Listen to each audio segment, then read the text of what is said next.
So hello everyone and welcome to the Curious Lab. আশা কৰোঁ সকলোৱে ভালে আছে আৰু সকলোৰে পঢ়া ঠিকমতে চলি আছে। তো আজিৰ এই ভিডিঅ'টোত আমি ক্লাছ 10ৰ পঞ্চম চেপ্টাৰ অৰ্থাৎ মৌলৰ প্ৰজাতীয় শ্ৰেণী বিভাজনৰ বিষয়ে ডিছকাছ কৰিব গৈ আছোঁ। তো আশা কৰোঁ সকলোৱে ভিডিঅ'টো শেষলৈকে চাব আৰু যদি কিবা বুজি নাপায় তেনেহ'লে মোক কমেণ্ট কৰি জনালে হ'ল। ঠিক আছে, তো আমি এতিয়া ষ্টাৰ্ট কৰোঁ। তো আমাৰ শ্ৰেণী বিভাজন যে আছে এই শ্ৰেণী বিভাজনটো আচলতে আমাক কি বস্তু শ্ৰেণী বিভাজন মানে আচলতে আমি যেনেকৈ লাইব্ৰেৰীত গ'লে যিসকলে লাইব্ৰেৰীত গৈছে গম পায় লাইব্ৰেৰীত কি হয় ছেকশ্যন থাকে। ধৰি লওক এইফালে যদি আমি ফিজিক্সৰ ছেকশ্যনটো বেলেগ থাকে, কেমেষ্ট্ৰি ছেকশ্যনটো বেলেগ থাকে, বায়'লজি ছেকশ্যন বেলেগ থাকে, এডুকেশ্যন ছেকশ্যন বেলেগ থাকে। ঠিক আছে, এনেধৰণৰ মানে কিতাপবিলাক কি হয় ছেকশ্যন হিচাপে ভগা থাকে। সেইকাৰণে আমি কি হয় যদি লাইব্ৰেৰীত যাওঁ আমাৰ উলিয়াব সুবিধা হয় যে ধৰি লওক এইখন কিতাপ ইয়াতে পোৱা যাব বা ইয়াৰ বাহিৰে বেলেগত পোৱা নাযাব। ঠিক আছে, সেইটো আমি মানে আমি লাইব্ৰেৰীত গ'লে আমি গম পাম। ঠিক আছে, সেনেধৰণৰ। কিন্তু যিহেতু আমাৰ ইয়াতে মৌলৰ বিষয়ে ডিছকাছ কৰি আছোঁ, তো মৌলবিলাকতো আমি গম পাওঁ যে মৌলবিলাকতো একেলগে গোটেইবিলাক আৱিষ্কাৰ হোৱা নাই। ঠিক আছে, মৌলবিলাক হৈছে কি এটাৰ পিছত এটা লাহে লাহে আৱিষ্কাৰ হৈছে। ঠিক আছে, তো যিহেতু মৌলবিলাক লাহে লাহে আৱিষ্কাৰ হৈছে গতিকে কি হয় আমাৰ মৌলৰ সংখ্যা ক্ৰমে বৃদ্ধি পাইছে। মৌলৰ সংখ্যা যিহেতু ক্ৰমে বৃদ্ধি পাইছে, মৌলৰ সংখ্যা ক্ৰমে বৃদ্ধি পোৱাৰ লগে লগে কি হ'ল আৰু যিবিলাক মৌল আছে মৌলবিলাকৰ ধৰ্মটো একে নহয়। ঠিক আছে, মৌলবিলাক ধৰ্মবিলাক পৃথক আছিল। আৰু এই যে মৌলবিলাক আছে এই মৌলবিলাকৰ অধ্যয়নৰ সুবিধাৰ্থে, ঠিক আছে, অধ্যয়নৰ সুবিধাৰ্থে আমি এনেধৰণে মানে মৌলবিলাকক সজাব লাগিছে। ধৰি লওক একে ধৰ্মৰ মৌলবিলাক একেটা বৰ্গত বা যেনেকৈ আমি ধৰি লওক বৰ্তমানৰ যিখন তালিকা পাইছোঁ আমি তাতে কি আছে বৰ্গ বা পৰ্যায় হিচাপত আছে। তো এই বৰ্গ পৰ্যায় হিচাপত আমি আহিলেও কিয়, কাৰণ আমি বৰ্গ এটাত আমাৰ কি হয় বেছিভাগ মৌলৰে আমাৰ ধৰ্মবিলাক কি হয় একে হয়। ঠিক আছে, সেনেধৰণে আমাৰ কি হ'ল আমাৰ লাহে লাহে ক্ৰমান্বয়ে আমাৰ কি হ'ল ডেভেলপ হ'ল। ঠিক আছে, কিন্তু আমাৰ মেইন ৰিজন হৈছে কি যে আমাক যিবিলাক মৌল আছে মৌলবিলাক আমি আমাৰ অধ্যয়নৰ সুবিধাৰ্থে বা আমি ফাৰ্ডাৰ ৰিচাৰ্চৰ কাৰণে আমাক কি লাগে সেইবিলাক নিৰ্দিষ্টকৈ ভাগাই ঠিক কৰিব লাগিছিল। ঠিক আছে, তো বাস্তৱ জীৱনত আমি অলৰেডি এক্সাম্পল লাইব্ৰেৰীত আমাৰ কি হয় কিতাপবিলাক ৰখা হয়, কাৰণ আমি বেলেগ কিতাপ বেলেগ ধৰণৰ ৰখা হয়। ষ্টৰী বুক বেলেগ থাকিব, চেল্ফ হেল্প বুক বেলেগ থাকিব, ফিজিক্সৰ বুক, কেমেষ্ট্ৰি বুক, বায়'লজিৰ বুক ছেকশ্যন বনোৱা থাকে। দোকানতে সামগ্ৰীবিলাক কিনিবলৈ কি হয় যদি শ্বপিং মলত গ'লে চাৰ্টৰ ছেকশ্যন এক্সট্ৰা, পেণ্টৰ ছেকশ্যন এক্সট্ৰা, জোতাৰ ছেকশ্যন এক্সট্ৰা, এনেধৰণৰ মানে ভগা থাকে। ঠিক আছে, তো এনেধৰণৰ ভগা থাকিলে কি হয় আমি মানে বস্তুবিলাক শৃংখলাবদ্ধভাৱে আমি অধ্যয়ন কৰিব পাৰোঁ বা আমাৰ মানে একো কষ্ট নোহোৱাকৈ আমি অধ্যয়ন কৰিব। ঠিক আছে, তো আমি সকলোৱে জানো বৰ্তমান আমাৰ মৌলকেইটা আমাৰ কিমানটা মৌল পাওঁ, আমি মৌল পাওঁ 118টা। ঠিক আছে, আমাৰ টোটেল মৌল বৰ্তমানলৈকে আৱিষ্কাৰ হোৱা মৌল হৈছে 118টা। ঠিক আছে, আৰু এই 118টা মৌল যদি এনে ৰেণ্ডমলি থাকে তেতিয়াহ'লে আমাৰ অধ্যয়ন কৰাটো অসুবিধা হ'ব। গতিকে এনেধৰণৰ এই মৌলবিলাকৰ পৰ্যবেক্ষণৰ ক্ষেত্ৰত শ্ৰেণী বিভাজনৰ ক্ষেত্ৰত আমাৰ কি হ'ল বিভিন্ন ধৰণৰ বৈজ্ঞানিকে বিভিন্ন ধৰণৰ থিয়ৰী দিছে, বিভিন্ন ধৰণৰ তালিকা বনাইছে, কিন্তু যিহেতু আমি বৰ্তমান আধুনিক পৰ্যায়ৰ তালিকা ইউজ কৰিছোঁ গতিকে তাৰ মানে কি আমি আগৰ যিবিলাক তালিকা আছে সেই তালিকাবিলাক ব্যৱহাৰ কৰা নাই। ঠিক আছে, কিন্তু তথাপিতো আমাৰ আধুনিক পৰ্যায়ৰ তালিকা পোৱাৰ আগতে ক্ৰমান্বয়ে আমাৰ যিবিলাক তালিকা আছে তালিকাখন বৃদ্ধি পাইছে বা তালিকাখন বিকাশ হৈছে। ঠিক আছে, তো সেই তালিকাৰ প্ৰথমতে কোন হ'ল তাৰপিছত কি হ'ল আমি তাৰ বিষয়ে ডিছকাছ কৰোঁ। ঠিক আছে, প্ৰথমতে আমাৰ একদম তালিকাবদ্ধ কৰাৰ ফাৰ্ষ্ট যিটো আমাৰ বৈজ্ঞানিক আছিল সেইজনৰ নাম আছিল ড'বাৰেনাৰ। ঠিক আছে, ড'বাৰেনাৰ আছিল কি জাৰ্মান ৰসায়নবিদ। অ'কে, তেওঁ দিছিল কি ড'বাৰেনাৰ ট্ৰায়াড। এতিয়া আমি লাহে লাহে আহিম ট্ৰায়াড কি বস্তু আমি পাছত ডিছকাছ কৰিম। নিউলেন্সৰ অষ্টসূত্ৰ, তাৰপিছত এই ট্ৰায়াডৰ পিছত আমাৰ কি হ'ল নিউলেন্সৰ অষ্টসূত্ৰ আহিল। নিউলেন্সৰ অষ্টসূত্ৰৰ পিছত আহিল মেণ্ডেলিফৰ প্ৰজাতিৰ তালিকা, আৰু মেণ্ডেলিফৰ প্ৰজাতিৰ তালিকাৰ পিছত কি হ'ল আমাৰ আধুনিক প্ৰজাতিৰ তালিকা। এইখিনি বস্তুৱে আমাৰ মেইনলি ডিছকাছ কৰিব লাগে। ঠিক আছে, তো এতিয়া আমি ড'বাৰেনাৰ ট্ৰায়াডৰ বিষয়ে প্ৰথমতে আহোঁ। তো ড'বাৰেনাৰ ট্ৰায়াড কি বস্তু আমাৰ এইখিনি বস্তু চাব নালাগে ইমান বেছি, এইখিনি বস্তু অলপমান AI যিহেতু বনাইছোঁ গতিকে সেইকাৰণে অলপমান ভুল হৈছে। তো ড'বাৰেনাৰ মানে মানুহজনৰ নাম ফুল নাম আছিল কি জোহান ওলফগেং ড'বাৰেনাৰ। ঠিক আছে, তাৰপিছত তেওঁ মৌলবিলাক অধ্যয়ন কৰি দেখা পাল যে কিছুমান মৌল এনেধৰণৰ আছে যিবিলাকক আমি যদি তিনিটাকৈ গোট বনাওঁ তেনেহ'লে সিহঁতৰ কি হয় যিটো মাজৰ যদি ভৰৰ ক্ৰমান্বয়ে সজাওঁ মানে ঊৰ্ধ্বক্ৰম বা অৰ্ধক্ৰমত সজালে কি হয় যিটো মাজৰ মৌল আছে সেই মাজৰ মৌলটোৰ যিটো ভৰ আছে সেই ভৰটো কি হয় প্ৰথম আৰু শেষৰটোৰ গড়ৰ সমান হয়। ঠিক আছে, মানে ভৰৰ গড়ৰ সমান হয়। ঠিক আছে, তো তো যেনে ফৰ এক্সাম্পল এই যে লিথিয়াম ছ'ডিয়াম পটাছিয়াম আছে এই লিথিয়াম ছ'ডিয়াম পটাছিয়ামৰ যিটো ভৰ আছে চাওক লিথিয়ামৰ ভৰ আছে 6.9 মানে আল্টিমেটলি আমি 7 বুলি ক'ব পাৰোঁ এইটো 6.9 7 আৰু 39.1ক আমি 39 বুলি ক'ব পাৰোঁ আৰু যিটো ছ'ডিয়াম আছে ছ'ডিয়ামৰ কিমান ছ'ডিয়াম হৈছে 23 তো এতিয়া 7 প্লাছ আমি যিটো মিডিল আছে মিডিল টাৰ্ম হৈছে 23 তো এতিয়া যদি আমি ভালদৰে চাব লাগে যদি আমি এই 7 আছে এই 7 আৰু যদি আমি ইফালে 39 যদি প্লাছ কৰোঁ কিমান হ'ব 46 আৰু 46ক আমি 2 ডিভাইড কৰিলে কিমান হ'ব আমি এনসাৰ পাম 23 আৰু যিটো এই 23 আছে এই 23 কি এই ভৰ আৰু এই ভৰৰ গড় আৰু এই গড়টো কাৰ সমান হৈছে এই মাজৰ যিটো মৌল আছে মাজৰ মৌলৰ ভৰৰ সমান হৈছে তো এইটো আচলতে কি নিউলেন্স ডোবাৰ্নাৰ ট্ৰায়াডৰ মূল নীতি ডোবাৰ্নাৰ ট্ৰায়াডৰ মতে মূল কি নীতি কি আছিল যে যদি মৌলবোৰক আমি পাৰমাণৱিক ভৰৰ ক্ৰমান্বয়ে সজাওঁ ঊৰ্ধ্বক্ৰম বা অধক্ৰম যিকোনো ধৰণে সজালে কি হয় যিটো মাজৰ মৌল আছে মাজৰ মৌলটো কি হয় প্ৰথম আৰু তৃতীয় মৌলটোৰ গড় ভৰৰ সমান হয় প্ৰায় সমান হয় ঠিক আছে মনত ৰাখিব প্ৰায় সমান হয় এতিয়া লিখা আছে প্ৰায় সমান মানে কি কেতিয়াবা পইণ্টৰ ইফালে সিফালে হ'ব পাৰে এইটো 23 কাৰেক্ট মিলিছে বুলি যে বাকীবিলাকো মিলিব এনেধৰণৰ কথা নহয় ঠিক আছে প্ৰায় মিলে এতিয়া ফৰ এক্সাম্পল এইটোৱে চাওক কেলছিয়ামৰ আমি ধৰিব পাৰোঁ 40 ঠিক আছে কেলছিয়ামৰ আমি ধৰিব পাৰোঁ 40 যদি ধৰিব পাৰোঁ আৰু এইফালে ষ্ট্ৰনছিয়ামৰ ধৰিলেও আমাৰ কিমান হয় 87.6 দিয়া আছে আৰু এইফালে বেৰিয়ামৰ কিমান দিয়া আছে 137 আমি 137 বুলি ধৰিব পাৰোঁ এতিয়া 40 আৰু 137 এই 40 আৰু 137 যদি প্লাছ কৰোঁ কিমান হ'ব আমাৰ 177 আৰু এই 177 যদি 2 ডিভাইড কৰোঁ 2 8 16 2 8 16 ঠিক আছে 88.5 ওলাব এপ্ৰক্সিমেটলি 88.5 তো এতিয়া চাওক 87.6 আছে মাজৰটো আৰু এইটো হৈছে 88.5 অ'কে 88.5 তো এতিয়া এপ্ৰক্সিমেটলি ইকুৱেল হৈছে কিমান পইণ্টৰ ডিফাৰেঞ্চ ইফালে হৈছে 1 পইণ্টৰ 1 গ্ৰাম বা 1 ইউনিটৰ ডিফাৰেঞ্চ হৈছে ঠিক আছে তো তাৰ মানে কি এইটো প্ৰায় সমান হৈছে ছেইম ধৰণে আমাৰ কি হয় ক্লৰিন ব্ৰমিন আয়ডিনৰো ছেইম ক্লৰিনৰ ধৰিলে আমাৰ 35.5 দিয়া আছে তো 35.5 ধৰি লৈছোঁ আমি কাৰণ এইটো এপ্ৰক্সিমেট ল'ব নাযায় এইটো মিডিল টাৰ্মতে আছে বেৰিয়ামৰ ব্ৰমিনৰ আমাৰ কিমান দিয়া আছে 79.9 মানে আমি 80 বুলি ধৰিব পাৰোঁ আৰু 126.9 মানে 127 বুলি ধৰিব পাৰোঁ তো এতিয়া 35.5 আৰু 127 যদি প্লাছ কৰোঁ আমি কি হয় আমাৰ ইফালে 2 হ'ল ইফালে হ'ল আমাৰ 162 ঠিক আছে আৰু এই 162 যদি 2 ডিভাইড কৰোঁ কিমান হ'ব 81 হ'ব আৰু এই যিটো 81 আছে 81 আৰু 82 প্ৰায় আমাৰ কি হয় এপ্ৰক্সিমেটলি ইকুৱেল হয় ঠিক আছে তো গতিকে আমি কি কৰিব আমি ডোবাৰ্নাৰ ট্ৰায়াডৰ মতে কি হয় যদি তিনিটা মৌলক আমি গ্ৰুপ হিচাপে ভাগ কৰোঁ তিনিটা এনেধৰণৰ মৌল যদি গ্ৰুপ হিচাপে ভাগ কৰোঁ য'ত কি হয় যদি ভৰ ক্ৰমান্বয়ে সজোৱা হয় তেনেহ'লে কি হয় যিটো মাজৰ মৌল আছে মাজৰ মৌলটো প্ৰথম আৰু তৃতীয় মৌলৰ ভৰৰ গড়ৰ সমান হয় ঠিক আছে গড়ৰ সমান অ'কে তো ছেইম এতিয়া ইয়াতে আমি পালোঁ আমি আমাৰ মনত ৰাখিব এইখিনিতে জাষ্ট আমাৰ কনচেপ্টখিনি হ'ল এতিয়া আমাৰ যিটো ট্ৰায়াৰ আছে ট্ৰায়াৰ আমাৰ কিন্তু মেক্সিমাম তিনিটাই আমাৰ ধৰা পাইছিল নিউলেন্স বোলে ঠিক আছে ডোবাৰ্নাৰে কৈছিল তিনিটা ট্ৰায়াৰে ধৰা পাইছিল কি এই প্ৰথমটো হৈছে আমাৰ এই লিথিয়াম ছ'ডিয়াম পটাছিয়াম ছেকেণ্ডটো হৈছে কেলছিয়াম ষ্ট্ৰনছিয়াম আৰু বেৰিয়াম আৰু থাৰ্ডটো হৈছে ক্লৰিন ব্ৰমিন আয়ডিন এইটো হেল'জেনৰ গ্ৰুপত পৰে লিথিয়াম ছ'ডিয়াম পটাছিয়াম এইটো আমাৰ প্ৰথম বৰ্গত পৰে আমাৰ আধুনিক পৰ্যায়ৰ তালিকা মতে আৰু এইটো আমাৰ ছেকেণ্ড গ্ৰুপত আই থিংক ছেকেণ্ড গ্ৰুপত ঠিক আছে তো মানে আমাৰ এই তিনিটা ট্ৰায়াৰে আমাৰ কি হৈছিল আৱিষ্কাৰ হৈ পৰিছিল ইয়াৰ পিছত আৰু আৱিষ্কাৰ হোৱা নাছিল ঠিক আছে বুজি পাইছোঁ আমি এইখিনি আৰু এইটোৱে আছিল আমাৰ কি ডোবাৰ্নাৰ ট্ৰায়াডৰ মেইন কনচেপ্টটো ঠিক আছে আৰু ট্ৰায়াড মনত ৰাখিব ট্ৰায়াড কিন্তু তিনিটাই আছিল আৰু এইটোৱে আচলতে কি হ'ল ইয়াৰ এটা সীমাবদ্ধতা যে যিটো ট্ৰায়াড আছে ট্ৰায়াডটো গোটেই মৌলবোৰৰ ক্ষেত্ৰত প্ৰযোজ্য নহয় বা গোটেই তালিকাখনক সামৰিব পৰা নাছিল ঠিক আছে তিনিটা ট্ৰায়াড ধৰা পাইছিল আৰু এই তিনিটা ট্ৰায়াডে সীমাবদ্ধ হ'ল ঠিক আছে আৰু সেইকাৰণে কি হ'ল আমাৰ ট্ৰায়াডটো ব্যৱহাৰ কৰা নহ'ল এইটো আচলতে এটা সীমাবদ্ধতা ঠিক আছে নেক্সট আমাৰ কি আছিল নিউলেন্সৰ অষ্টসূত্ৰ এতিয়া নিউলেন্সৰ অষ্টসূত্ৰত কি হয় ইয়াতে এটা বস্তু মনত ৰাখিব এই যে ট্ৰায়াড আছে এই ট্ৰায়াড শব্দটোত যিটো আছে বা ইংৰাজীত ক'লে কি হয় ট্ৰায়াড বুলি কওঁ এই যে ট্ৰাই আছে এই ট্ৰাই মানে কি আমি গম পাওঁ 3 ঠিক আছে ছেইম ধৰণৰে আমাৰ যিটো অষ্টসূত্ৰ আছে বা ইয়াতে আমাৰ কিছু অক্টেভ আছে আমি গম পাওঁ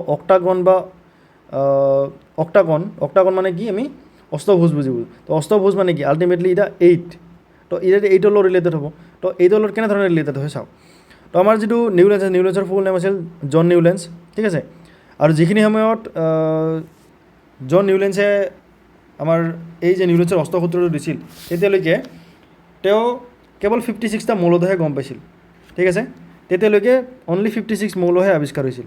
গতিকে সেইকাৰণে আজিৰ যিটো 118টা মৌল আছে সেই ক্ষেত্ৰত আমাৰ এইটো প্ৰযোজ্য নহয় যদিও আমি যিহেতু চিৰিয়েলি গৈ আছোঁ, গতিকে আমি অ'কে চাওক। এই যে নিউলেন্সৰ অষ্টসূত্ৰ আছে, নিউলেন্সৰ অষ্টসূত্ৰত কি হৈছিল যে নিউলেন্সে যদি ভৰৰ ক্ৰমে সজাইছিল, ঠিক আছে, ভৰৰ ক্ৰমৰ সজোৱাৰ পিছত দেখা পালে যে যিটো প্ৰথম মৌল আছে, ধৰি লওক যিটো প্ৰথম মৌল আছে বা প্ৰত্যেকটো মৌলই তাৰ পিছৰ 8 নম্বৰ মৌলটোৰ লগত ধৰ্মটো কি হয়, একে হয়। ফৰ এক্সাম্পল যিটো আমাৰ লিথিয়াম আছে, এই যে লিথিয়াম আছে, লিথিয়াম হৈছে ধৰি লওক লিথিয়াম যদি আমি 1 নম্বৰ বুলি ধৰিলোঁ, বেৰিলিয়াম কি মানো 2 হ'ব, এইটো হ'ব 3, 4, 5, 6, 7 আৰু 8। তো তাৰ মানে লিথিয়ামৰ ধৰ্ম আমাৰ ছ'ডিয়ামৰ লগত মিলিব। এইটো আছিল কি আমাৰ নিউলেন্সৰ অষ্টসূত্ৰৰ নিয়ম। মানে কি যিটো মৌলক আমি ধৰিছোঁ সেই মৌলটো কি হ'ব, সেই মৌলটোৰ ধৰ্ম কি হ'ব, তাৰ পিছৰ 8 নম্বৰ মৌলটোৰ মানে 7টা মৌলৰ পিছৰ যিটো মৌল আছে 8 নম্বৰ মৌলটোৰ লগত ধৰ্মটো মিলিব, ঠিক আছে। এইটো হৈছিল আমাৰ নিউলেন্সৰ অষ্টসূত্ৰ। ইয়াতে নিউলেন্সে কি হৈছিল, যিটো সপ্তসুৰ আছে, ঠিক আছে, সপ্তসুৰৰ লগত মিলাইছিল। আমাৰ যেনেকৈ সা ৰে গা মা পা ধা নি, বা ইংৰাজীত ক'লে, ইংৰাজী বা আমেৰিকাৰ ফালে গ'লে এতিয়া সা ৰে গা মা পা ধা নাই দ ৰে মি ফা ছ লা টি বুলি কয়, ঠিক আছে। তো সেইটো লগত মিলাইছিল আৰু সেই হিচাপত আমাৰ কি হৈছিল, ভাগ কৰিছিল মৌলবোৰক। যেনেকৈ এই ড শ্ৰেণীত বা সা শ্ৰেণীত কি আছিল, হাইড্ৰজেন, ফ্ল'ৰিন, ক্ল'ৰিন আছিল। ৰে শ্ৰেণীত লিথিয়াম, ছ'ডিয়াম আৰু পটাছিয়াম আছিল। গা বা মি শ্ৰেণীত কি আছিল, বেৰিলিয়াম, মেগনেছিয়াম, কেলছিয়াম আছিল, ঠিক আছে। মা বা ফাত সা ৰে গা মা, ঠিক আছে, আৰু ইফালে দ ৰে মি ফা, ঠিক আছে। তো এতিয়া আমাৰ বেৰিয়াম, বৰণ, এলুমিনিয়াম, ক্ৰমিয়াম, ঠিক আছে, এনেধৰণে আমাৰ সজোৱা হৈছিল। কিন্তু ইয়াতে আমাৰ কিছুমান সীমাবদ্ধতা আছিল আৰু যাৰ ফলত কি হ'ল, এই যিটো নিউলেন্সৰ অষ্টসূত্ৰ আছে, নিউলেন্সৰ অষ্টসূত্ৰটো আমি বৰ্তমান ব্যৱহাৰ নকৰোঁ, ঠিক আছে। এতিয়া কিয় ব্যৱহাৰ নকৰোঁ সেইটো চাওঁ আমি। প্ৰথমতে প্ৰথম সীমাবদ্ধতা আছিল যে অষ্টসূত্ৰটো কেৱল কেলছিয়াম পৰ্যন্তহে প্ৰযোজ্য আছিল। মানে ইয়াতে চাওক, এই হাইড্ৰজেন, লিথিয়াম, বেৰিলিয়াম, বৰণ, কাৰ্বন, নাইট্ৰজেন, অক্সিজেন, ফ্ল'ৰিন, নিয়ন, ছ'ডিয়াম, মেগনেছিয়াম, এলুমিনিয়াম, ইফালে এই কেলছিয়াম যে আছে, এই কেলছিয়াম লৈকেহে আছিল আচলতে কি আছিল, প্ৰযোজ্য আছিল অষ্টসূত্ৰটো। কেলছিয়ামৰ পাছত যিবিলাক মৌল আছিল সেই পাছত মৌলবিলাক প্ৰত্যেকটো মৌলই তাৰ 8 নম্বৰ মৌলটোৰ লগত ধৰ্মটো নিমিলে, ঠিক আছে। তো সেইকাৰণে কি হৈছিল, কেলছিয়ামৰ পাছত যিহেতু নিমিলে, মানে আল্টিমেটলি কি হ'ল, নিউলেন্সৰ যিটো অষ্টসূত্ৰ আছে সেইটো পাতল মৌলৰ ক্ষেত্ৰতহে প্ৰযোজ্য আছিল, বুজিছে। যিটো আমাৰ নিউলেন্সৰ অষ্টসূত্ৰ আছিল, এই নিউলেন্সৰ অষ্টসূত্ৰটো পাতল মৌলবোৰৰ ক্ষেত্ৰতহে প্ৰযোজ্য আছিল, কিন্তু যিবিলাক গধুৰ মৌল বা ভাৰী মৌল সেইবিলাকৰ ক্ষেত্ৰত এইটো প্ৰযোজ্য হোৱা নাছিল। এইটো হৈছিল প্ৰথম সীমাবদ্ধতা। আৰু ছেকেণ্ড সীমাবদ্ধতা অলৰেডি কোৱা হৈছে যে নিউলেন্সে কি আছিল, প্ৰকৃতিত কেৱল 56টা মৌল বুলিহে গম পাইছিল। মানে অলৰেডি কৈছোঁ যে সেইখিনি সময়ত কি আছিল, 56টা মৌল আছিল, গতিকে 56টা মৌল বুলিহে গম পাইছিল, পাছত আৰু আৱিষ্কাৰ নহ'ব বুলি ভাবিছিল, ঠিক আছে। কিন্তু পাছততো বহুত মৌল আৱিষ্কাৰ হ'ল, ঠিক আছে, আৰু যাৰ ফলত কি হ'ল, তেওঁৰ যিটো তালিকা আছে সেই তালিকাখন আমাৰ কি হ'ল, ব্যৱহাৰযোগ্য নহ'ল, ঠিক আছে। তাৰপিছত আমাৰ এই যে তালিকাখন আছে, এই তালিকাখনত কি আছিল, একেটা স্থানতে 2টা মৌল দিছিল, ঠিক আছে। ইয়াতে আমাৰ যিটো অৰিজিনেল টেবুল আছে সেইখন আচলতে মই ইয়াতে দিয়া নাই। এই ক্লৰিনৰ তলত কি আছিল, আমাৰ কোবাল্ট আৰু নিকেল আছিল, ঠিক আছে, কোবাল্ট আৰু নিকেল। তো ইয়াতে একেটা স্থানতে 2টা ঠাই দিছিল, ঠিক আছে, আৰু যাৰ ধৰ্ম একে নহয়, ঠিক আছে। সেইকাৰণে কি হৈছিল, আমাৰ পাছত কি হ'ল, আমাৰ যিটো অষ্টসূত্ৰ আছে অষ্টসূত্ৰটো ব্যৱহাৰযোগ্য নহ'ল, অ'কে। প্ৰথম হৈছে কেলছিয়াম পৰ্যন্ত প্ৰযোজ্য আছিল, মানে আল্টিমেটলি পাতল মৌলৰ ক্ষেত্ৰতহে এইটো প্ৰযোজ্য আছিল, বাকী বেলেগ মৌলৰ ক্ষেত্ৰত প্ৰযোজ্য নহ'ল। তাৰপিছত তেওঁ প্ৰকৃতিত মৌল কিমানটা বুলি ভাবিছিল, 56টা মৌল বুলি ভাবিছিল, আৰু তাত আৰু ভৱিষ্যতে আৱিষ্কাৰ নহ'ব বুলি ভাবিছিল, কিন্তু পাছততো আমাৰ বহুতকেইটা মৌল আৱিষ্কাৰ হ'ল, যাৰ ফলত কি হ'ল, নিউলেন্সৰ অষ্টসূত্ৰ ব্যৱহাৰযোগ্য নহ'ল। তাৰপিছত নিউলেন্সে একেটা ঠাইতে কি হৈছিল, এটাতকৈ বেছি মৌলত স্থান দিছিল, যাৰ ফলত আৰু দিছিল, ঠিক আছে, যদি ধৰ্ম যদি একে হ'ল হয় তেনেহ'লে আমাৰ কি হৈছিল, কোনো প্ৰব্লেম নাছিল। কিন্তু ধৰ্ম বেলেগ থকা একে মৌলক আমাৰ কি হৈছিল, ধৰ্ম বেলেগ থকা একেটা ঠাইতে আমাৰ কি হৈছিল, ঠাই দিছিল, যাৰ ফলত কি হ'ল, যিটো ধৰি লওক তাৰ আগৰ যিটো 8 নম্বৰ মৌল আছে তাৰ লগত ধৰ্মটো নিমিলিব, এটাৰ মিলিব পাৰে, এটাৰটো নিমিলিব, গতিকে যাৰ ফলত কি হ'ল, আমাৰ তালিকাখন ব্যৱহাৰযোগ্য নহ'ল, অ'কে। হ'ল এইখিনিয়ে। অলৰেডি মই এক্সাম্পল দিলোঁ, কোবাল্ট আৰু নিকেলৰ এক্সাম্পল দিলোঁ। কোবাল্ট, নিকেল, ইহঁতক কি হ'ল, ফ্ল'ৰিন, ক্ল'ৰিন, ব্ৰমিনৰ একেলগে ৰাখিছিল, ঠিক আছে। এইটো ফ্ল'ৰিন, ক্ল'ৰিন, ব্ৰমিন, আয়ডিন, ঠিক আছে, এইটো লাইনত ৰাখিছিল, ঠিক আছে। আৰু এই যে ইয়াৰ সফলতা কি আছিল, সফলতা আছিল যে লিথিয়াম আৰু ছ'ডিয়াম অলৰেডি কোৱা হৈছে যে কেলছিয়ামলৈকে যিটো আমাৰ মিলিছে, তাৰ মানে কি এই যে লিথিয়াম আৰু ছ'ডিয়াম আছে, লিথিয়াম আৰু ছ'ডিয়ামৰ ধৰ্মটো আমি বৰ্তমানেও একে, বৰ্তমানে অক্সিজেনৰ লগত যেনেধৰণে বিক্ৰিয়া কৰে হাইড্ৰজেনৰ লগত তেনেধৰণে বিক্ৰিয়া কৰে, ঠিক আছে, হাইড্ৰজেনৰ লগত একেধৰণে বিক্ৰিয়া কৰে দুয়োটাই, অক্সিজেনৰ লগতো একেধৰণে বিক্ৰিয়া কৰে, একেধৰণৰ যোজ্যতা, ঠিক আছে। তো তাৰ মানে লিথিয়ামৰ পাছত অষ্টম মৌলটো যিটো ছ'ডিয়াম, গতিকে তাৰ লগত মিলিলে। আল্টিমেটলি কেলছিয়ামলৈকে যিমানকেইটা মৌল এটাৰ পিছত 8 নম্বৰ মৌলটো আছে, গতিকে তাৰ লগত মিলিছে এনচাৰটো। অ'কে, তো এইটো আছিল জাষ্ট সফলতা। অ'কে, নেক্সট এইবাৰ আমি আহিলোঁ মেণ্ডেলিভৰ পৰ্যায়ৰ তালিকা।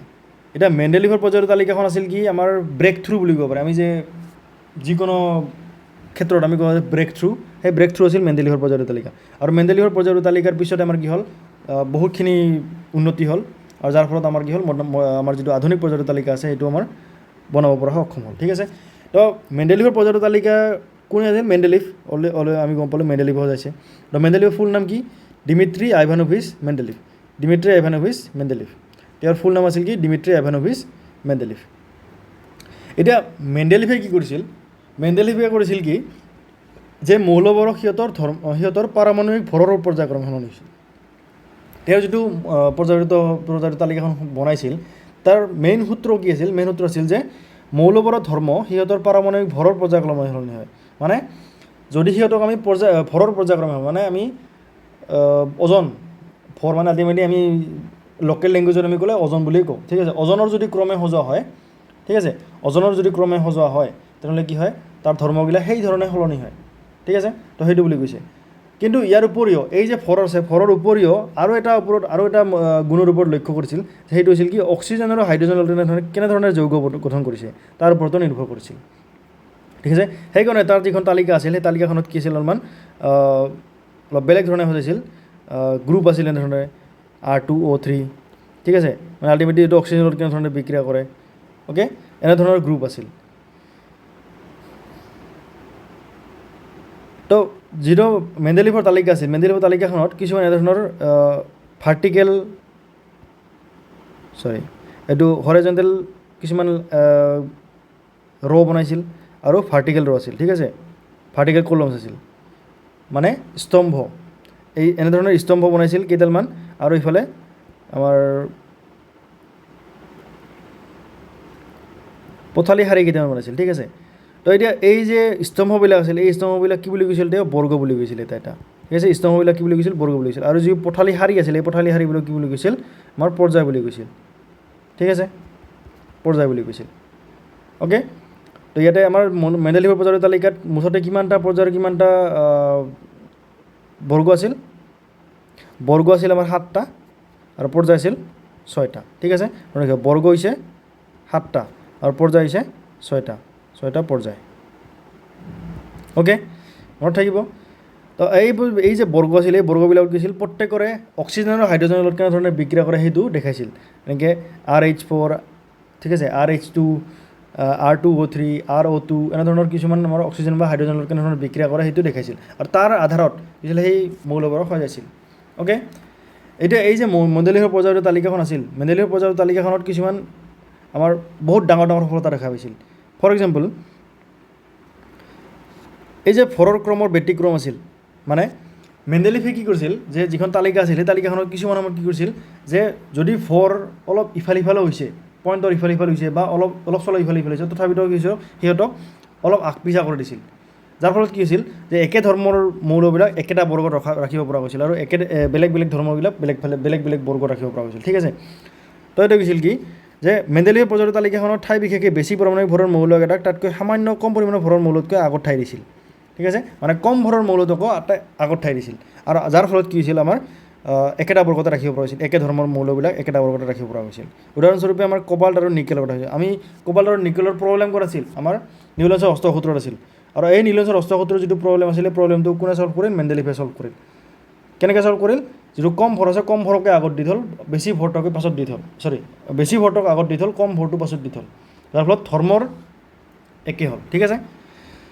আৰু কোবাল্ট আৰু নিকেলৰ ভৰৰ বেছি ডিফাৰেঞ্চ নাই, 58.9 আৰু 58.7, 0.2 ইউনিটৰ, ঠিক আছে। এতিয়া মেণ্ডেলিভে কিছুমান কি কৰিছিল, তালিকাখনত খালী ঠাই ৰাখি গৈছিল, ঠিক আছে। তো খালী ঠাইবোৰত কি কৰিছিল কিছুমান আমাৰ মৌল আৱিষ্কাৰ হোৱা নাছিল ঠিক আছে যিহেতু মেণ্ডেলিভে সেইখিনি সময়ত আই থিংক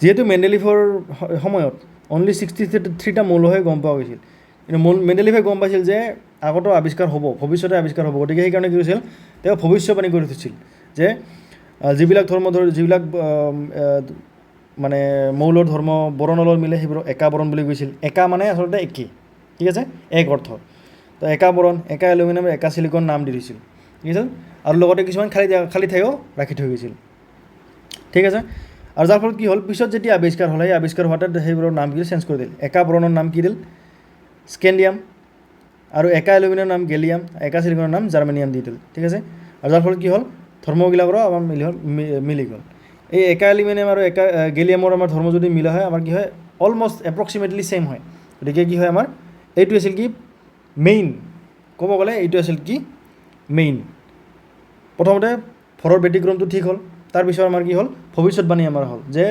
কিছুমান মৌল আৱিষ্কাৰ হোৱা নাই এতিয়ালৈকে আৱিষ্কাৰ হোৱা নাই পিছত আৱিষ্কাৰ হ'ব গতিকে সেইবোৰৰ কাৰণে আমি খালী ঠাই ৰাখি থৈছিলোঁ ঠিক আছে তো এইটো কৈছে যে মেণ্ডেলিভে তেওঁৰ তালিকাখনত কিছুমান খালী ঠাই এৰি গৈছিল অ'কে এইটো অলপ ঠিক কৰি ল'ব কিছ উমান এইটো টাইপিং মিষ্টেক AI অ'কে এইটো কিছুমান হ'ব আমাৰ অসমীয়াত কিছুমান হ'ব ঠিক আছে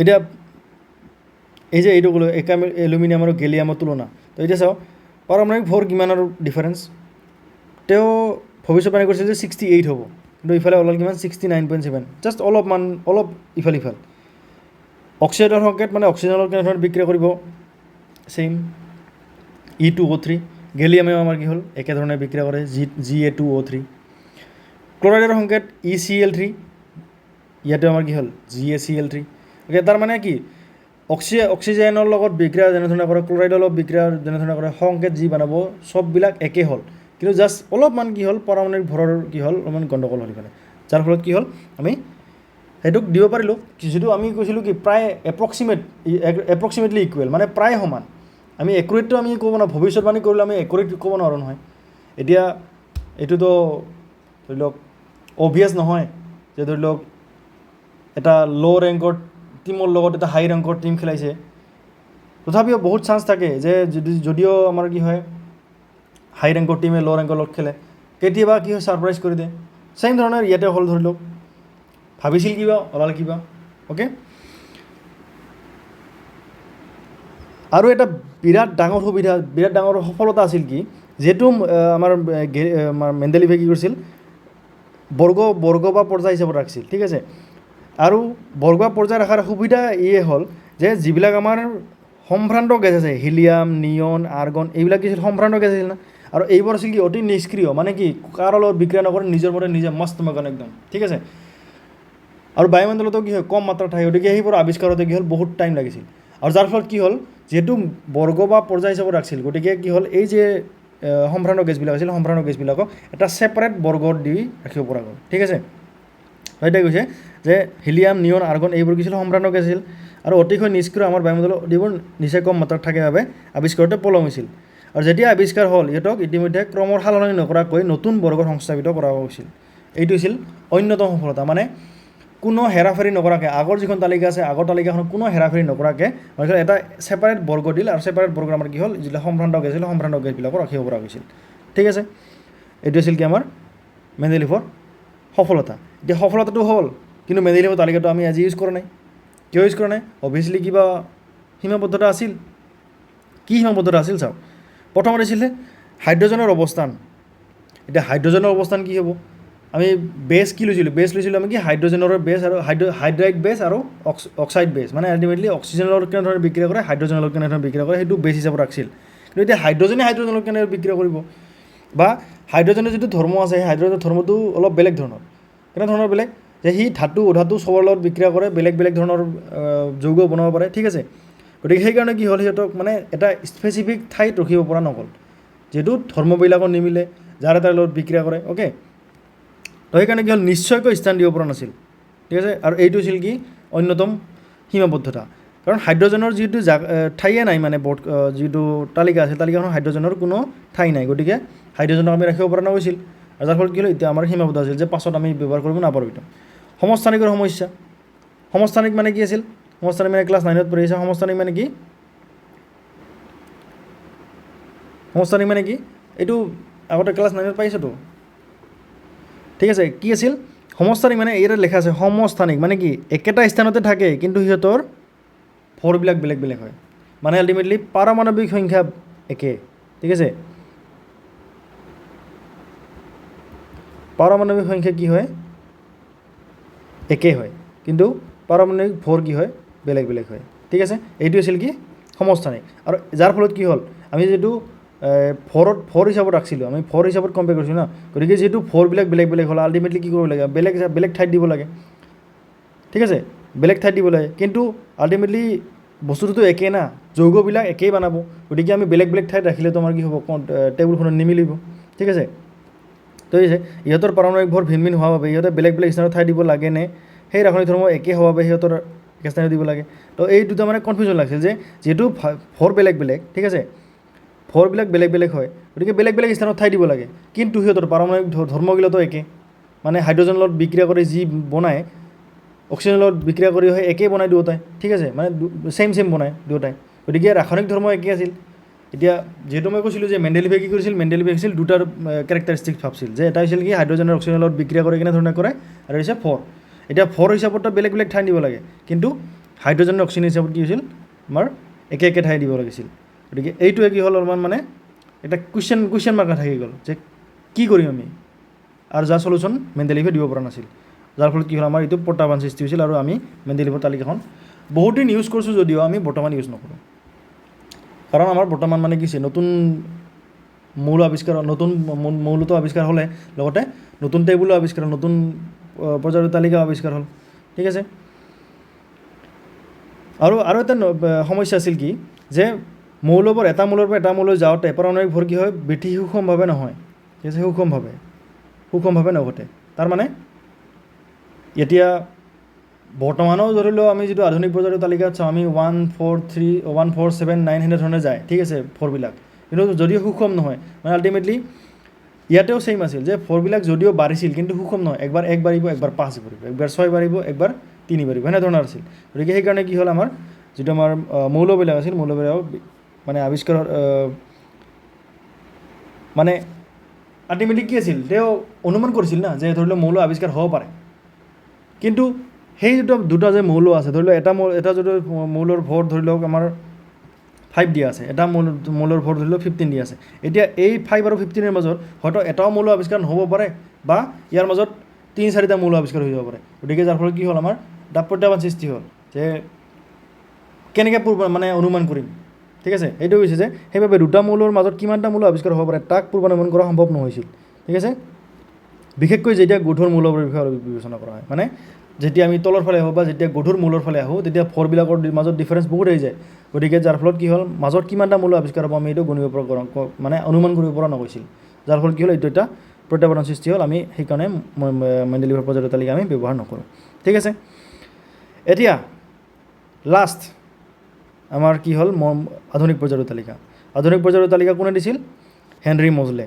ঠিক আছে হেনৰি মজলে কিমান চনত 1913 চনত দিছিল আমাৰ আধুনিক পৰ্যায়ৰ তালিকা আৰু এই আধুনিক পৰ্যায়ৰ তালিকা আমাৰ কি আছিল মূল সূত্ৰ কি আছিল যেনেকৈ মেণ্ডেলিভৰ তালিকাত কি আছিল মৌলবৰ ধৰ্ম সিহঁতৰ পাৰমাণৱিক ভৰৰ পৰ্যায়ক্ৰমে ঠিক আছে মেণ্ডেলিভৰ মতে কি আছিল ভৰ কিন্তু এইটো আমাৰ আধুনিক পৰ্যায়ৰ তালিকা মতে কি হ'ল পাৰমাণৱিক সংখ্যাক্ৰমে সলনি হয় ঠিক আছে আৰু এইখন তালিকা আজিও আমি ব্যৱহাৰ কৰি আছোঁ ঠিক আছে এতিয়া পাৰমাণৱিক সংখ্যাই কি বুজায় পাৰমাণৱিক সংখ্যাই বুজায় কি নিউক্লিয়াছত থকা প্ৰটনৰ সংখ্যা ঠিক আছে নিউক্লিয়াছত থকা কি হয় প্ৰটনৰ সংখ্যা এতিয়া আমি গম পাওঁ যে নিউক্লিয়াছ কি থাকে ভিতৰত থাকে এটা নিউট্ৰন আৰু প্ৰটন থাকে আৰু তাৰ বাহিৰত ইলেক্ট্ৰনবিলাক ঘূৰি থাকে ঠিক আছে আৰু এই যে এই প্ৰটন আছে এই প্ৰটনৰ মাত্ৰা কিমান বা প্ৰটন কিমান আছে এইটোকে কি বুলি কয় পাৰমাণৱিক সংখ্যা বুলি কয় আৰু এই পাৰমাণৱিক সংখ্যাৰ ওপৰত নিৰ্ভৰ কৰি কি হ'ল আমাৰ হেনৰি মজলে নতুন তালিকাখন দিলে ঠিক আছে ধৰ্মটো কি আছিল মৌলবৰ ধৰ্ম সিহঁতৰ পাৰমাণৱিক সংখ্যাৰ পৰ্যায়ক্ৰমে সলনি হয় এতিয়া ইয়াতে আমাৰ কিছুমান সুবিধা মানে আমাৰ মেণ্ডেলিভৰ তালিকাত যিমানকেইটা সুবিধা আছিল গোটেইকেইটা আমাৰ কি হ'ল ইয়াতে ছল্ভ হৈ গ'ল কেনেধৰণে হ'ল হাইড্ৰজেনৰ সমস্যা ঠিক আছে হাইড্ৰজেনৰ সমস্যা সৃষ্টি হৈছিল যে ক'ত ৰাখিব ক'ত নাৰাখিব গতিকে সেইটো কি হ'ল আমাৰ ফিনিছ হৈ গ'ল। কিয় ফিনিছ হৈ গ'ল? কাৰণ হাইড্ৰজেনৰ যিটো পাৰমাণৱিক সংখ্যা আছে, পাৰমাণৱিক সংখ্যা কিমান হ'ব? 1 হ'ব, কাৰণ হাইড্ৰজেনত একটাই প্ৰ'টন আছে। ঠিক আছে, তো এটা আধুনিক পৰ্যায়ৰ তালিকাত কি হ'ল? মৌলৰ এটাৰ স্থান নিৰ্ণয় কৰি ভিত্তি কি তাক বুজি ল'লে হাইড্ৰজেনৰ অসংগত অৱস্থাৰ বিষয়ে মীমাংসা কৰিব পৰা যায়। হাইড্ৰজেনৰ ইলেক্ট্ৰনীয় বিন্যাসৰ ভিত্তিত ইয়াক প্ৰথম পৰ্যায়ত বৰ্গ 1ত বা বৰ্গ 17ৰ যিকোনো এটাত ঠাই দিব পাৰি। ঠিক আছে, কিন্তু আমাৰ কি হয়? হাইড্ৰজেনক বৰ্গ 1ত দিব, বৰ্গ 1ত আমাৰ কি হয়? স্থান দিয়া হয়। তো আমাৰ হাইড্ৰজেনৰ সমস্যা ফিনিছ। ইলেক্ট্ৰনীয় বিন্যাসৰ ওপৰত আমি যেনেকৈ এই কৈছিলোঁ 288 সেই যে আছিল সেইটো আছিল ইলেক্ট্ৰনীয় বিন্যাস, আৰু তাৰ ওপৰত নিৰ্ভৰ কৰি আমাক কি হৈছিল? হাইড্ৰজেনক প্ৰথম বৰ্গ বা 17 নম্বৰ বৰ্গ দিব পৰা গৈছিল। গতিকে প্ৰথম বৰ্গত ৰখা হৈছে, ফিনিছ। হাইড্ৰজেনৰ সমস্যাটো সমাধান হ'ল। এতিয়া সমস্থানিকৰ সমস্যা সমাধান। সমস্থানিকৰ কি হয়? সমস্থানিকবিলাকৰতো ভৰ সংখ্যাই বেলেগ বেলেগ, হয় নাই? ভৰ সংখ্যা বেলেগ বেলেগ, কিন্তু পাৰমাণৱিক সংখ্যাটো একেই না। গতিকে পাৰমাণৱিক সংখ্যা একে মানে কি? সিহঁতক একেটা স্থানতে ৰাখিব পৰা যায়। যেনেকৈ ক্লৰিন 35 আৰু ক্লৰিন 37ৰ পাৰমাণৱিক সংখ্যা কিন্তু 17। সেইকাৰণে কি হয়? সিহঁতক একেটা স্থানতে ৰাখিব পৰা হয়। গতিকে সমস্থানিকৰ সমস্যা আমাৰ ফিনিছ। আৰু পাৰমাণৱিক সংখ্যাৰ ক্ৰম, ইয়াতে আমি পাৰমাণৱিক সংখ্যাৰ ক্ৰম আমি গম পালোঁ যে পাৰমাণৱিক সংখ্যাৰ ক্ৰম কি হয়? হাইড্ৰজেনৰ 1 হয়, হিলিয়ামৰ কি হয়? 2 হয়। আল্টিমেটলি মানে কি? পাৰমাণৱিক সংখ্যাৰ ক্ৰমটো আমাৰ কি হয়? ইয়াতে চিৰিয়েলি গৈ আছে। হাইড্ৰজেনৰ 1, হিলিয়ামৰ 2, লিথিয়ামৰ 3। ঠিক আছে, তেনেধৰণে আমাৰ কি হয়? চিৰিয়েলি গৈ যায়। গতিকে এটা আমাৰ কি হয়? ড্ৰপ নহয়। আগতে যেনেকৈ 1, 4, 7, 9, হয় নাই? 10 সেনেধৰণে মাজত গেপ আছিল। ইয়াতে গেপ নাই। 1, 2, 3, 4, 5, 6, 7, 8, 9, 10 সেনেকৈ যাব। গতিকে আমাৰ পাৰমাণৱিক সংখ্যাৰ যিটো ক্ৰম আছে, ক্ৰমটো আমাৰ কি হ'ল? সমাধান হ'ল। গতিকে আমাৰ মানে মেণ্ডেলিভৰ তালিকাৰ যিমানকেইটা সমস্যা আছিল গোটেইকেইটা সমাধান হ'ল, যাৰ ফলত আমাৰ কি হ'ল? আজিও আমি এইখন ব্যৱহাৰ কৰি আছোঁ। অ'কে, এতিয়া আধুনিক পৰ্যায়ৰ তালিকাত যিবিলাক মৌলবোৰ আছে, মৌলবোৰৰ স্থান কেনেধৰণৰ? এতিয়া আমি যে কৈছিলোঁ যে মেণ্ডেলিভৰ তালিকাখনত কি আছিল? বৰ্গ আছিল কিমান? 7টা। আৰু মডাৰ্ণ পিৰিয়ডিক টেবুল বা আমাৰ আধুনিক পৰ্যায়ৰ তালিকাত সেই 7টা আমাৰ কি হৈ গ'ল? আমাৰ 18টাত চেঞ্জ হৈ গ'ল। 7টাৰ পৰা মানে বৰ্গ কিমানটা হ'ল? 18টা হ'ল। আৰু যিটো আমাৰ 6টা পৰ্যায় আছিল, 6টা পৰ্যায়ৰ পৰা বৰ্তমান পৰ্যায় কিমান? 7টা। ঠিক আছে, বুজি পাইছোঁ আমি এইখিনি? প্ৰথমতে আছিল মেণ্ডেলিভৰ তালিকা 7টাৰ পৰা কিমানটা হ'ল? 18টা। এইটো হৈছে বৰ্গ। আৰু 6টা পৰ্যায় আছিল, 6টা পৰ্যায়ৰ পৰা কি হ'ল? 7টা পৰ্যায়লৈ সলনি হ'ল। এইটো হৈছে হ'ল কি? পৰ্যায়। অ'কে, এতিয়া যদি সোধে বৰ্গ বা পৰ্যায় মানে কি, তো কি ক'বা? বৰ্গ মানে হৈছে কি? যিবিলাক থিয় স্তম্ভ আছিল, মেণ্ডেলিভৰ পৰ্যায়ৰ তালিকা বা আধুনিক পৰ্যায়ৰ তালিকাত যিবিলাক থিয় স্তম্ভ আছিল সেইবিলাক কি বুলিছিল? আমাৰ বৰ্গ বুলি কৈছিল। আৰু যিবিলাক পথালি শাৰী আছিল সেইবিলাক কি বুলি কৈছিল? পৰ্যায় বুলি কৈছিল। অ'কে, এতিয়া ইলেক্ট্ৰনিক বিন্যাসৰ ক্ষেত্ৰত আগতে পাইছা তোমালোকে যে 288 এনেধৰণে পায়। ঠিক আছে, কিন্তু আমাৰ এইটো কক্ষপথ হিচাপত নহয়, এইটো হৈছে কি? আমাৰ কক্ষপথ হিচাপত চাব গ'লে 28ৰ পাছত আমাৰ কি হ'ব লাগে? 18 আহিব লাগে, কিন্তু 18 নাহে, আমাৰ এইটো 8 আহে। মানে বহিৰতম কক্ষত আমাৰ কি হয়? 8টা মৌলহে ৰাখিব পৰা যায়। ঠিক আছে, সেইটো হিচাপত আমাৰ কি হয়? এইটো ইলেক্ট্ৰনিক বিন্যাসটো ৰখা হয়। কিন্তু আমাৰ যিটো ইলেক্ট্ৰন, এটা ধৰি লওক এইটো আমাৰ নিউক্লিয়াছ আছে, নিউক্লিয়াছৰ বাহিৰত যে আমাৰ এতিয়া কক্ষপথ আছে, এই কক্ষপথত মেক্সিমাম কিমানটা কিমানটা ইলেক্ট্ৰন ধৰিব পাৰে সেইটো কেনেধৰণে ওলোৱা হয়? সেইটো ওলোৱা হয় আমাৰ 2n²। এই ফৰ্মুলা দি ওলোৱা হয়। আৰু 2n² মানে কি? ইয়াতে n মানে হৈছে কক্ষৰ নম্বৰ। মানে ধৰি লওক প্ৰথম ইডাল হৈছে কে কক্ষ, ইডাল এৰ পাছত আহিব m, এইবাৰ n। ঠিক আছে, এইটো হৈছে কক্ষৰ নম্বৰ। তো কেৰ কক্ষৰ নম্বৰ হৈছে 1, এলৰ কক্ষৰ নম্বৰ হৈছে 2, এমৰ হৈছে 3, এনৰ হৈছে 4। তাৰ মানে এই কেৰ ক্ষেত্ৰত আমাৰ কি হ'ব? n = কিমান হ'ব? 1 হ'ব। ইয়াতে n = কি হ'ব? 2 হ'ব। ইয়াতে n = কিমান হ'ব? 3 হ'ব। ইয়াতে n = কিমান হ'ব? 4 হ'ব। আৰু এনেধৰণে মিলালে আমাৰ কি হ'ব? 2n² যিটো ফৰ্মুলা আছে, 2n² ফৰ্মুলাত বহালে 2 × 1² = 2। ঠিক আছে, 2 × 2² = 2² 4, 4 × 2 = 8। 2 × 3² 3² মানে হৈছে 9, 9 × 2 = 18। আৰু ইফালে 2 × 4² 4² 16, 16 × 2 = 32। এনেধৰণে আমি কি হয়? কক্ষৰ মেক্সিমাম আমি ইলেক্ট্ৰন ওলাব পাৰোঁ।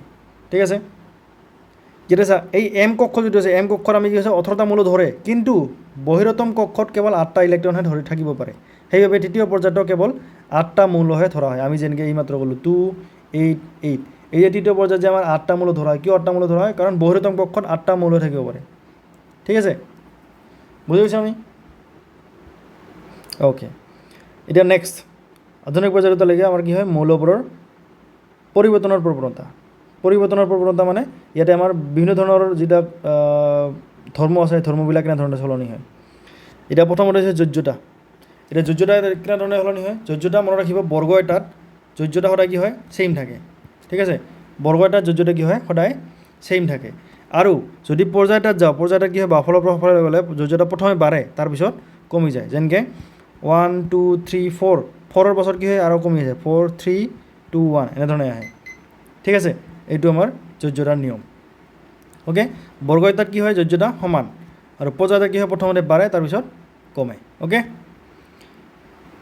নেক্সট আচ্ছা এইটো বস্তু কেনেধৰণে গম পালোঁ আমি 4ৰ পাছত যে 3 আহে 4ৰ পাছত যিহেতু 5 আহিব তো যোজ্যতা কিমান হ'ব মনত ৰাখিব যোজ্যতা সদায় কি হয় 8ৰ পৰা মাইনাছ কৰিব লাগে কাৰ কিহৰ পিছত 4ৰ পিছত যদি 4ৰ পিছত যদি যিবিলাক নাম্বাৰ আছে 4ৰ পিছত 5 6 7 8 ঠিক আছে 5 6 7 8 এইকেইটা নাম্বাৰ যদি আমি পাওঁ তাহলে কি হ'ব আমি 8ৰ পৰা মাইনাছ কৰিম 8ৰ পৰা 5 গ'লে কিমান হ'ব 3 8ৰ পৰা 6 গ'লে কিমান হ'ব 2 8ৰ পৰা 7 গ'লে কিমান হ'ব 1 আৰু 8ৰ পৰা 8 গ'লে কিমান 0 তাৰমানে এইটো নবেল কেছ এইটো ষ্টেবল আছে পুৰা একদম ঠিক আছে এতিয়া পাৰমাণৱিক আকাৰৰ ক্ষেত্ৰত যাওঁ পাৰমাণৱিক আকাৰ কি হ'ব পাৰমাণৱিক আকাৰ মানে হৈছে কি যিটো পৰমাণু আছে পৰমাণুৰ কি হয় আমাৰ যেনেকৈ বৃত্তবিলাক কি হয় বৃত্তবিলাক এইটো বৃত্ত সৰু এইটো বৃত্ত ডাঙৰ কিয় ডাঙৰ কাৰণ ইয়াৰ ব্যাসাৰ্ধ ডাঙৰ ইয়াৰ ব্যাসাৰ্ধ সৰু ইয়াৰ ব্যাসাৰ্ধ ডাঙৰ গতিকে আল্টিমেটলি ব্যাসাৰ্ধ আমাৰ কি হয় যদি সলনি হয় তাৰমানে কি আকাৰ সলনি হ'ব অ'কে এতিয়া পৰ্যায় এটাত কেনেধৰণে সলনি হৈছে পৰ্যায় এটাত যদি আমি বাওঁফালৰ পৰা সফাললৈ যাওঁ কি হয় পৰমাণুৰ ব্যাসাৰ্ধ কি হয় কমে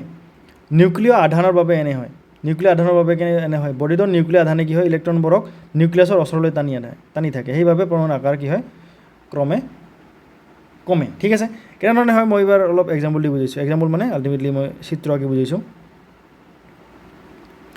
এতিয়া এইটো চা এইটো ধৰি লওক আমাৰ নিউক্লিয়াছ এইটো হৈছে এটা কক্ষ এইটো হৈছে ছেকেণ্ড কক্ষ ইয়াতে এইটো ফুল ইলেক্ট্ৰন আছে এতিয়া এই যে এটা ইলেক্ট্ৰন দিলোঁ আমি ইয়াতে নিউক্লিয় আধান ইয়াতে কি আছিলে -1 আমি -1 বুলি দিছোঁ এটা ইলেক্ট্ৰন আছে ঠিক আছে তো ইয়াৰে আকৰ্ষণ কি হ'ব অলপমান কম হ'ব ঠিক আছে কম হ'ব মনত ৰাখিব এটা কম হ'ব যেতিয়া আমি আৰু এটা ইলেক্ট্ৰন দিলোঁ এতিয়া আৰু এটা ইলেক্ট্ৰন দিলোঁ ইয়াৰ আকৰ্ষণ কি হ'ব অলপমান কি হ'ব টানিব বেছিকৈ নিউক্লিয়াছে কি হ'ব এই দুটা ইলেক্ট্ৰনক কি হয় অলপ বেছিকৈ টানিব যিমান ইলেক্ট্ৰন দিম আমি সিমান জোৰে টানিব ভিতৰৰ ফালে নিউক্লিয় আধান যিহেতু আমাৰ কি হয় যিমান বেছি আধান সিমান ষ্ট্ৰং আমাৰ কি হয় ফ'ৰ্চ এটা হ'ব যিমান আমাৰ ষ্ট্ৰং কি হ'ব বেছি জোৰে টানিব ঠিক আছে যিমান ইলেক্ট্ৰন বাঢ়িব বা যিমান আধান বাঢ়িব সিমান কি হ'ব জোৰে টানিব আৰু যাৰ ফলত কি হ'ব যিটো কক্ষ আছে কক্ষডাল কি হ'ব ধৰি লওক যদি থাকিব লাগিছিল ইয়াতে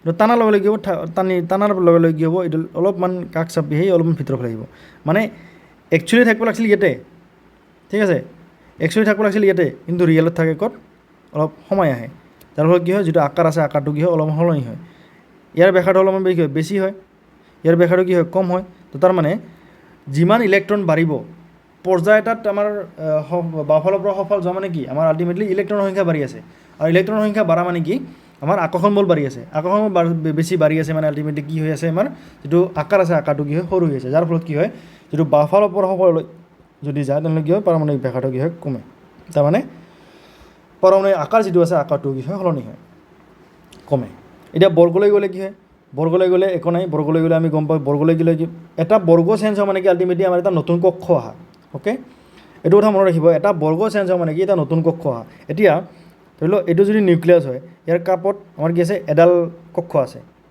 ঠিক আছে ইয়াৰ এইটো হৈছে আমাৰ ধৰি লওক প্ৰথম পৰ্যায় ফাৰ্ষ্ট পৰ্যায় এতিয়া ছেকেণ্ড পৰ্যায়ত কি হ'ব ছেকেণ্ড পৰ্যায়ত গ'লে এনেকুৱা ধৰণৰ হ'ব এইটো নিউক্লিয়াছ ছেকেণ্ড পৰ্যায় মানে কি আল্টিমেটলি আৰু এডাল কক্ষ আহিব এইটো ছেকেণ্ড পৰ্যায় এতিয়া নিজে অলপ বিবেচনা কৰি চোৱা যে এইটো ডাঙৰ নে এইটো ডাঙৰ অভিয়াছলি গমে পায় এইটো ডাঙৰ মানে কি কক্ষ বাঢ়া মানে আল্টিমেটলি কি হৈছে আমাৰ ব্যাসাৰ্ধ বৃদ্ধি হৈছে আৰু কক্ষ বাঢ়া মানে ব্যাসাৰ্ধ বৃদ্ধি হোৱা গতিকে কি হ'ব আমাৰ যিটো পাৰমাণৱিক আকাৰ আছে পাৰমাণৱিক আকাৰো কি হৈছে বৃদ্ধি হৈছে অ'কে ডেটছ ইট নেক্সট আমাৰ কি আছে এইবাৰ চাওঁ ধাতৱ ধৰ্ম আৰু অধাতৱ ধৰ্ম এতিয়া ধাতৱ ধৰ্ম মানে কি এতিয়া বিজ্ঞানৰ ভাষাত ক'ব গ'লে ধাতৱ ধৰ্ম হৈছে কি যে যিবিলাক ইলেক্ট্ৰন আছে ইলেক্ট্ৰন দিব পৰা যিটো গুণ আছে ইলেক্ট্ৰন দিব পৰা ইলেক্ট্ৰন বেলেগক দিব পৰা সেইটো হৈছে ধাতৱ গুণ ঠিক আছে যিমান জল্দি ইলেক্ট্ৰন বেছি বেলেগক দিব পাৰিব সিমান ধাতৱীয় গুণ বেছি যেনেকৈ ছ'ডিয়ামৰ 1+ ধাতু হয় নাই যোজ্যতা আমাৰ 1+ মানে এটা এক্সট্ৰা আছে গতিকে ছ'ডিয়ামে কি হ'ব যিটো এটা আছে এই এটাটো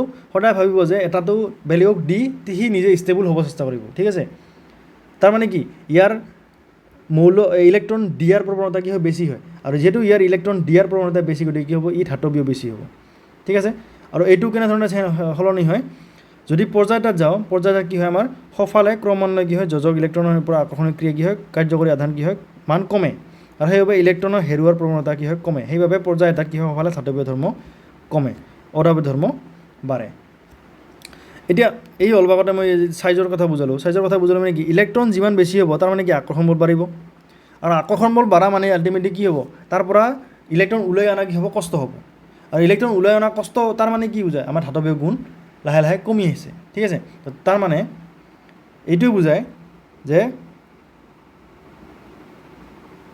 যিটো ইলেক্ট্ৰন পৰ্যায় এটাত লাহে লাহে বাওঁফালৰ পৰা সফালে যোৱাৰ লগে লগে কি হয় যিটো ইলেক্ট্ৰনৰ বান্ধনি আছে বান্ধনিটো কি হয় বেছি শক্তিশালী হৈ যায় আৰু লগতে কি হয় ইলেক্ট্ৰন এৰি দিব নোৱাৰে আৰু এৰি দিব নোৱাৰে মানে কি ধাতৱ ধৰ্ম কমি আহিছে ঠিক আছে মানে আল্টিমেটলি ফাইনেল এণ্ড আমাৰ ভাৰ্ডিক্টটো নহয় আচলতে এইটো অলৰেডি লিখাই আছে যে পৰ্যায়তে কি হয় সফালে ক্ৰমান্বয়ে যোজক ইলেক্ট্ৰন ইমান নালাগে মানে পৰ্যায়তে কি হয় ধাতৱীয় ধৰ্ম কমে সফাললৈ আৰু অধাতৱীয় ধৰ্ম কি হয় বাঢ়ে ফৰ এক্সাম্পল আমাৰ লিথিয়ামটো অলপ ইফালে হ'ব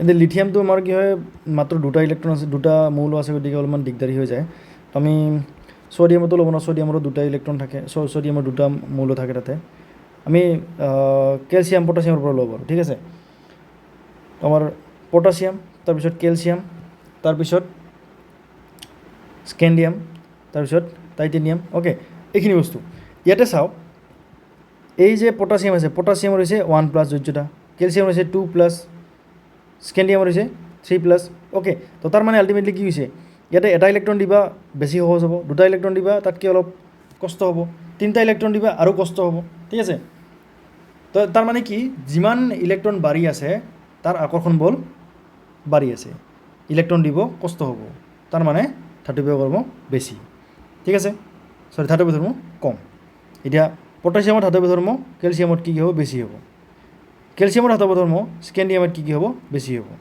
স্কেণ্ডিয়ামৰ ধাতৱীয় ধৰ্ম টাইটেনিয়ামতকৈ বেছি হ'ব অ'কে আৰু যদি আমি ইফালৰ পৰা কম্পেয়াৰ কৰোঁ টাইটেনিয়ামৰ যিটো ধাতৱীয় ধৰ্ম আছে সেইটো কি হ'ব কেলছিয়াম বা পটাছিয়ামতকৈ বহুত কম হ'ব অ'কে এতিয়া বৰ্গৰ কি হয় বৰ্গৰ কি হয় ধাতৱীয় ধৰ্ম বাঢ়ে ঠিক আছে কিয় বাঢ়ে অলৰেডি ক'লোঁ মই এইটো নিউক্লিয়াছ এইটো ইয়াতে আছে ইয়াৰ পৰা ইয়াতে ইলেক্ট্ৰন এটা আছে এইটো বেছি জোৰে টানিব নে এইটো বেছি জোৰে টানিব কোনটো বেছি জোৰে টানিব অভিয়াছলি এই ওচৰত থকাটো বেছি জোৰে টানিব আৰু এইটো কি হ'ব কমকৈ টানিব আল্টিমেটলি আধানৰে ৰিলেটেড ঠিক আছে মই অলপ ইজিলি বুজাই দিছোঁ কি হয় যিহেতু এইটো ওচৰত আছে ওচৰত থকা মানে কি বেছি জোৰে টানিব দূৰত থকা মানে অলপ কমকৈ টানিব যাৰ ফলত কি হ'ব ইয়াৰ পৰা ইলেক্ট্ৰন উলিওৱা কি হ'ব সহজ হ'ব তাৰ মানে যিমান কক্ষ বাঢ়িব ইয়াৰ পৰা ইলেক্ট্ৰন ওলাই যাওঁতে যিটো শক্তি লাগিব বা ওলাই যাওঁতে যিটো এনাৰ্জি লাগে সেইটো কি হয় বহুত কম লাগে যাৰ ফলত কি হয় ইলেক্ট্ৰন সোনকালে এৰি দিব পাৰে যাৰ ফলত কি হয় ধাতৱ ধৰ্ম বাঢ়ে অ'কে এইটো বেছি বুজাব লগা দৰকাৰ নাই ইলেক্ট্ৰনৰ মানে কক্ষ বাঢ়ে তাৰমানে আকৰ্ষণ বল কমে আৰু আকৰ্ষণ বল কমে মানে কি আল্টিমেটলি বহিৰতম কক্ষৰ পৰা কি হয় আমাৰ মৌলবিলাক ইলেক্ট্ৰনবিলাক আমি আঁতৰাই দিব পাৰোঁ অ'কে তো এইখিনি আছিল আমাৰ মৌল পৰ্যায়ত শ্ৰেণী বিভাজনৰ ফুল কনচেপ্ট যদি কিবা বুজি পোৱা নাই তেনেহ'লে আপোনালোকে কমেণ্ট কৰি জনাব আৰু লগতে কি হয় বহুতে ভিডিঅ'টো চাই আছে কিন্তু চেনেলটো ছাবস্ক্ৰাইব নকৰে গতিকে চেনেলটো প্লিজ ছাবস্ক্ৰাইব কৰিব আৰু লগ পাম নেক্সট ভিডিঅ'ত তেতিয়ালৈকে bye bye take care and keep studying thank U